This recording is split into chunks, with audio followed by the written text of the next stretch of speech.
सीधी बात, धार्मिक किताबें इंसानों ने लिखी हैं, इंसानी भाषा, इंसानी हाथ, तो ये डिवाइन कैसे हुआ? एक सिंपल सवाल।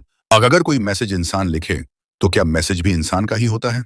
जज का फैसला क्लर्क लिखता है। टीचर का लेक्चर स्टूडेंट लिखता है तो क्या फैसला क्लर्क का हो गया? क्या लेक्चर स्टूडेंट का हो गया? राइटर अलग हो सकता है और भी सोर्स अलग हो सकता है। लेकिन यहां तो प्रॉब्लम ये है, कोई भी उठकर कह दे, मुझे ऊपर से मैसेज आया, तो इसका टेस्ट कैसे करे? बिल्कुल, ब्लाइंड एक्सेप्ट नहीं करना। इसके 4 टेस्ट करो।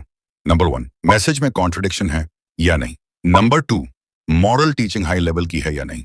नंबर 3, फ्यूचर रिलेटेड बातें में सही निकली या नहीं। नंबर 4, टेक्स्ट सेफ रहा या बदल गया। अब एग्जाम्पल देखो, Quran word by word preservation का क्लेम और बाकी बहुत किताबों में वर्जन डिफरेंस है। पहले टेस्ट करो फिर फैसला करो। लैंग्वेज तो ह्यूमन है, अगर गॉड की किताब होती तो स्टाइल सुपर ह्यूमन होता। मैसेज हमेशा रिसीवर की लैंग्वेज में आता है। डॉक्टर अगर पेशेंट से प्योर मेडिकल कोड में बोले तो पेशेंट कुछ नहीं समझेगा। डिवाइन मैसेज ह्यूमन लैंग्वेज में आना जरूरी है, वरना पर्पस फेल हो जाएगा। रिलीजियस बुक्स में हिस्ट्री, स्टोरीज, लॉज, ये सब ह्यूमन राइटिंग जैसा लगता है। क्योंकि मैसेज इंसानों के लिए है, इसलिए उसमें का हिस्ट्री एग्जाम्पल है, लॉ गाइडेंस है, स्टोरी लेसन है और फॉर्मेट ह्यूमन फ्रेंडली है। ओरिजिन डिवाइन हो सकता है।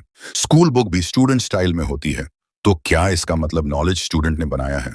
डिफरेंट रिलीजन्स, डिफरेंट बुक्स, तो सब डिवाइन कैसे? इसके 3 ऑप्शंस हो सकता है। पहला सब फेक है, दूसरा सब डिवाइन है, तीसरा ओरिजिनल मैसेज डिवाइन बाद में चेंज। तीसरा ऑप्शन हिस्ट्री से मैच करता है।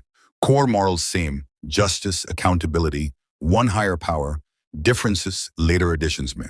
प्रॉफिट्स सिंसियर हो सकते हैं, लेकिन मिस्टेकन भी। मिस्टेकन क्लेमेंट्स यूजुअली इस वजह से होता है। पहला, पावर चाहते हैं, दूसरा मनी चाहते हैं, तीसरा कंफर्ट चाहते हैं। लेकिन प्रोफेटिक का pattern, persecution, struggle, sacrifice, no personal gain focus, false claim usually profit देता है और prophetic mission cost लेता है। तो हो सकता है स्टिल 100% लैब प्रूफ नहीं है। लैब प्रूफ फिजिकल चीजों का होता है, मैसेज सोर्स मेटाफिजिकल क्लेम है।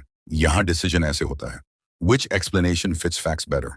मॉडल ए सब ह्यूमन इमेजिनेशन है, model B divine message plus human writing hand. अब देखो, preservation, impact, consistency, moral depth किस मॉडल से बेटर एक्सप्लेन होता है?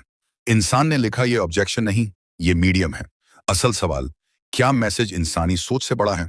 अगर हाँ, तो सोर्स पर असल सीरियस सवाल उठता है। और अगर फिर भी किसी को शक है इस पे, तो इसके जैसा कोई और बनाकर दिखा दे। ये कुरान का चैलेंज है पूरी दुनिया को।